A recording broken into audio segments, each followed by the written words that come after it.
First, I would like to talk something about protein-specific antigen PSA. PSA protein is produced by protest gland. Here, we can see this protest gland. When somebody gets cancer, the protest gland will secrete the PSA antigen, and the PSA antigen will be absorbed into the bloodstream. And in the bloodstream, there are three kinds of PSA: free PSA, anti-chymotrypsin power PSA, and alpha macroglobulin power PSA. And the main form of PSA in human serum is PSA ACT complex form. And the concentration of PSA ACT complex in serum, if it's smaller than 4 nanogram per milliliter, so it's the normal case. If the PSA rises over 20 nanogram per milliliter, it could be considered cancer. And the concentration range from 4 to 20 nanogram per milliliter, it could consider grayscale. That means it's very difficult to identify whether it's a normal case or cancer.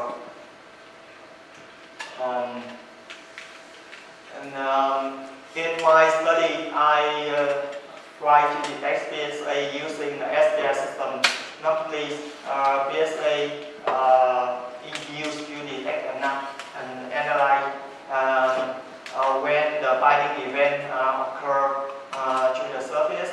The local refractive index at the surface interface will be changed, and this leads to the SPR angle change. So depending on the changing of the SPR angle, we can detect and analyze. With the SPR, we can visualize the association area state, the dissociation phase of the binding event, and then we can make the regeneration of the surface chip. At that time, we can reuse the chip, everyone. The benefit of SPR biosensor is it could be a real-time monitoring, and the level 3 detection for usable sensor chip, a flexible experimental design for rapid analysis. And these advantages could be applied to a medical diagnosis, food safety or pharmaceutical research, security or environmental monitoring. However, the most challenge to SPR is limitation of sensitivity. And how could we overcome that? There are two ways. The first way, we should increase the local refractive index, or we increase the mass of the reactant at the chip by interface. And the other one is increasing in SPR's angle. In my study, it combines by two parts. The first study enhancement of the sensitivity and the specificity in protein-specific antigen detection using sandwich immunoassay. The first step in the study make the cell sample layer of different molar ratio between oligoethylene sample 6 that contain carboxylate group and oligoethylene glycol 3 that contain tyrosine group on the bevel surface chip. And the next step is making a biosimulation of the surface chip. And then we try to mobilize peptide, and we put the capture protein TCR antibody to the PSA here. And then we try to detect PSA antigen with different concentration. The signal was enhanced by the polyclonal PSA antibody. We use the polyclonal PSA antibody to enhance the signal because we try to increase the mass at the bichip surface. And meanwhile, it could enhance the specificity of the assay because the binding between the antibody, antigen, and antibody is always much specific than the antibody and antigen alone.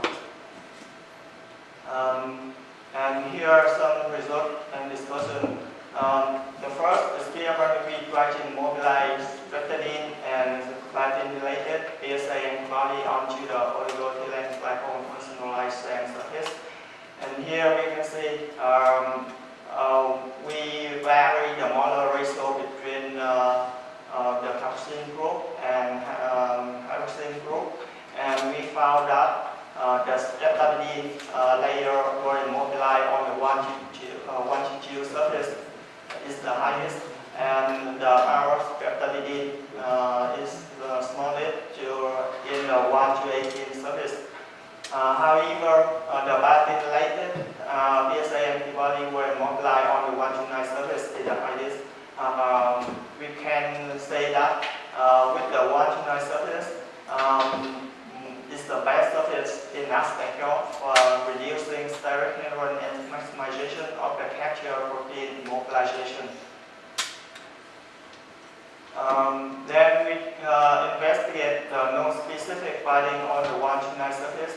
Here we inject different kind of protein, PSA, IgG, or fibrinogen onto 1-9 surface. The concentration of the proteins range from 10 to 40 micrograms per liter. This very high concentration equal to the protein concentration exists in our human serum. And even with the very high concentration of proteins, the non-specific binding based on SPR very low. So we can say that the 1-9 surface is very good at reducing the non-specific binding of the non-desired protein on the surface chip. Then we try to make the immune reaction between the PSA ST complex and biosensors PSA ST monoclonal antibody and enhancement assay. With the primary response, we can see the signal of SPR very small. While we apply polyclonal antibody to the surface chip, the enhancing signal is higher than the primary response.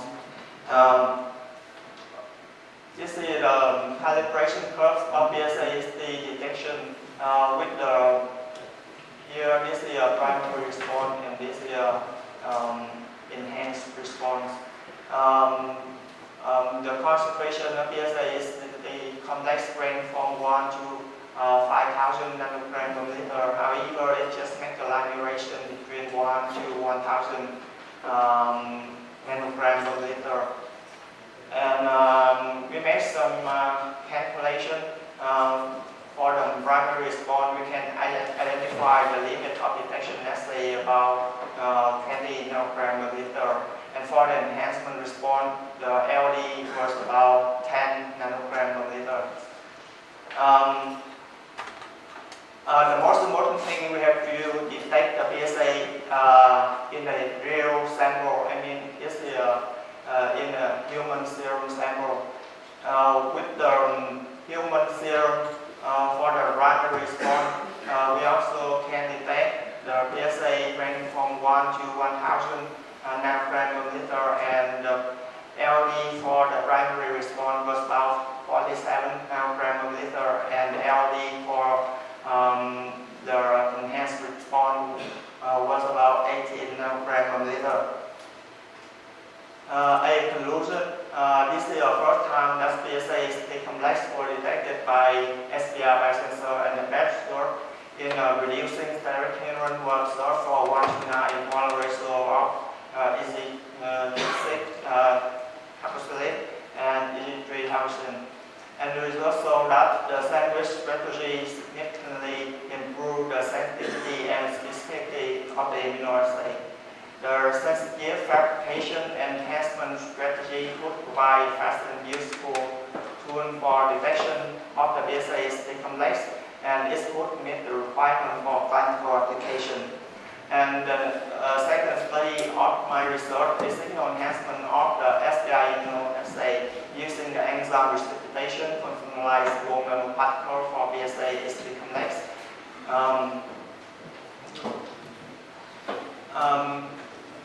In this study, we also use the 1-9 oligoethylene glycol chip, and then we also make the biotinylation of the surface chip, and then we put betadine onto it, and we put the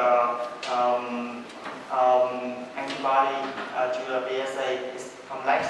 Then we try to detect the PSA, and the next step we have to fabricate the gold nanoparticle that conjugated with the secondary antibody, and we put here to amplify the signal. As you know, the gold nanoparticle can amplify the signal of SPR because it's increase the SPR angle. And then we put the substrate for the XRP, that means the orthotic peroxidase enzyme, and the XRP will oxidize the DAP substrate, form a soluble, and this will make the precipitated product, and the precipitated product will be bound to the surface interface, and it leads to enhancement of the assay. This is a characterization of the gold nanoparticle using UV-vis, high resolution transmission electron microscopy, and dynamic light scattering. With the UV-vis, we can see this is a spectrum for the gold nanoparticle alone, and the B spectrum is for the protein gold conjugate. When we put the protein gold conjugate, we can see a little bit aggressive, and it's broaden the spectrum of UVs. You can say that the protein was bound onto the surface of gold nanoparticle. And the produced gold nanoparticle have the spherical shape, and the diameters were about 23 nanometer. And here we can see the size distribution is very narrow. With the oligoethylene glycol cell sample onto a gold nanoparticle, we use the FTIR to visualize it. This is a FTIR spectra of the oligoethylene glycol and the oligoethylene glycol stabilized gold nanoparticle. This is a FTIR spectrum for thione group. Here, this is a spectrum for the free OEG, and the OEG bound to the gold nanoparticle. When the OEG bound to gold nanoparticle, it will make the covalent bond between sulfur and gold. So the thione group will disappear when it makes the covalent bond. However, the carboxyl group still exists in both two samples. So we can look up, we can make the cell sample like the covalent bond between oligoethylene glycol and gold nanoparticle. And then we try to detect the PSA complex using a double enhancement assay. This is PSA complex detection in the primary response, and then we use gold nanoparticle to amplify the signal. Then we inject the DAP substrate for the enzyme, and we make the enzyme reaction. Finally, we can receive a much higher signal enhancement. For some calculation, we can detect the PSA complex from 0.001 nanogram per liter to about 1,000 nanogram per liter. This is a primary response, this is a gold enhancement, and this is a gold enhancement and enzyme precipitation enhancement. As calculated, the LD for the assay was about 27 milligram per liter. I'm sorry, just a little bit more. And the LD was about 300 femto-molar. As conclusion, the gold protein conjugate were successfully synthesized and applied to enhancement of SPR biosensor both outstanding characteristics of gold collet and the enzyme precipitation were exploited, especially in a strategy so-called double enhancement. And the PSA what it takes ACLOA 27 microgram per liter or 300 femto-molar. The strategy also provides a highly sensitive and wide-range analytical method for detecting not only the PSA complex but also other low molecules and analyzed at low concentrations. That's what I would like to present here today. Thank you for your listening.